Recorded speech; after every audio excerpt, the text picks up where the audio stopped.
Hello, friends, and welcome to Learn English Quick podcast. Boost your language skills. I'm your host, Paul Hauser, and I'm really happy to have you with me today. In this episode, we will talk about something that can change your life in a big way. The art of saying no.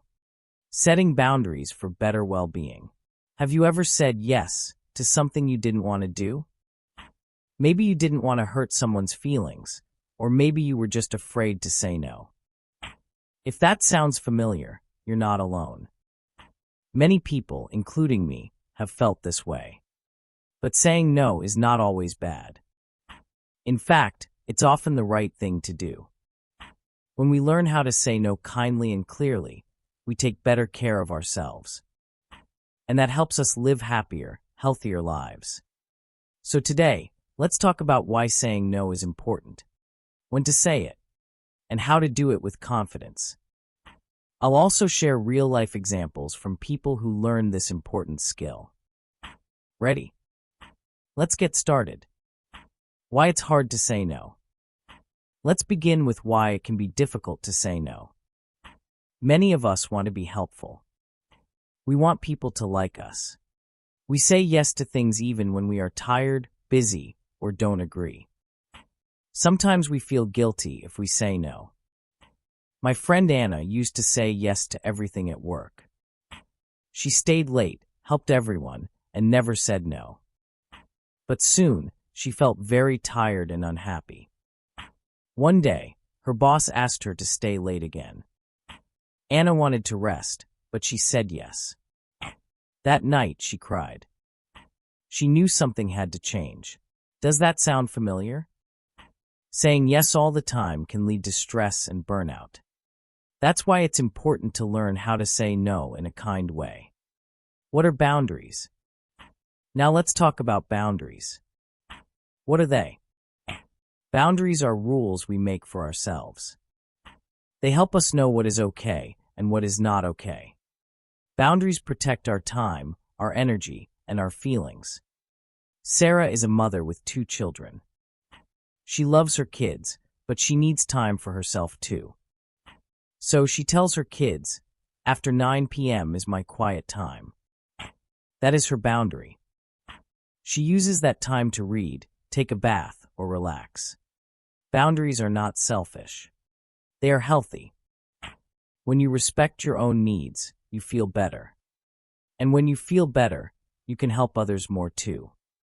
The benefits of saying no. Saying no has many good results. Let's talk about some of them. You have more time. When you say no to things that are not important, you can say yes to things that matter. You feel less stressed.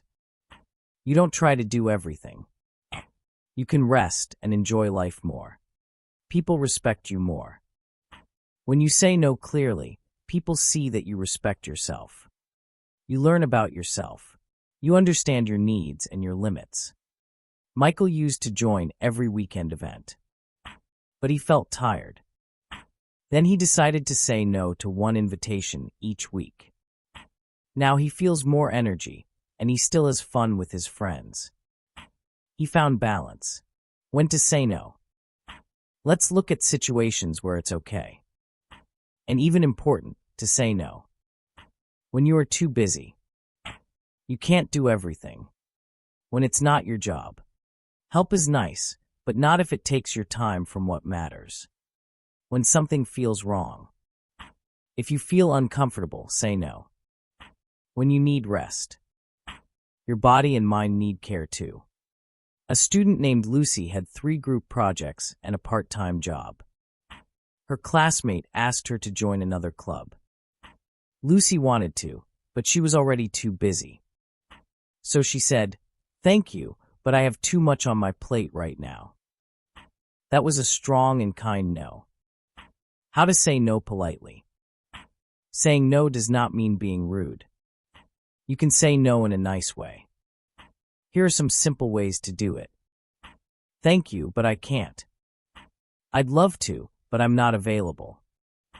I need to think about it. No, I'm focusing on something else right now. My neighbor asked me to help paint his house on Sunday. I really wanted a day off. I said, I really appreciate you asking, but I've planned a rest day. Maybe I can help next week. He understood. Common fears about saying no. Many people are afraid to say no because they don't want to hurt others. They feel guilty. They fear rejection. It's okay to feel this way. But remember, you can be kind and still say no. A man named John was asked to lend money to a friend. He didn't have extra money. He felt bad, but he said, I'm sorry, I'm not able to help right now. His friend was disappointed, but later said thank you for being honest. Practicing saying no. Practice makes it easier. Start small. Try saying no when someone offers food you don't like. You get too many emails at work. You are asked to join something you don't enjoy. Write your own no sentences at home. Say them out loud. You'll feel more confident. Saying no at work. Workplaces can be tricky, but saying no is still important there. Be respectful. Explain your reason if needed. Offer another time or solution. At her job, Emily's boss asked her to join a weekend meeting. She had family plans. She said, I'm not available this weekend, but I can meet Monday morning. Her boss agreed, saying no to family and friends. Sometimes family or friends ask too much. We love them, but we also need space. Jose's cousin always called late at night. Jose needed sleep. He said, Can we talk earlier? I go to bed at 10. His cousin understood, and their relationship stayed strong. You can be loving and still set limits. Helping others understand. When you say no, people might ask why. That's okay. Be honest and kind. Say, I care about you, but I need rest. I want to help, but I can't right now. A woman named Fatima said no to her church group's extra duties. She explained she was taking care of her sick mom. People understood and supported her. The power of saying yes after saying no. When you say no to things you don't want, you say yes to your health, your dreams, your family. After learning to say no, Ali had more time to take a painting class. He felt happier, more creative, and proud. We've talked a lot today about the art of saying no. We've learned why it's hard, how to do it kindly, and why it's good for our health. Saying no is not selfish. It's strong, smart, and loving. It helps us care for ourselves and others in better ways. Thank you so much for joining me on Learn English Quick podcast. Boost your language skills. I hope this episode gave you courage and peace. Until next time, practice saying no with love. Stay strong, stay kind, and keep learning. See you soon.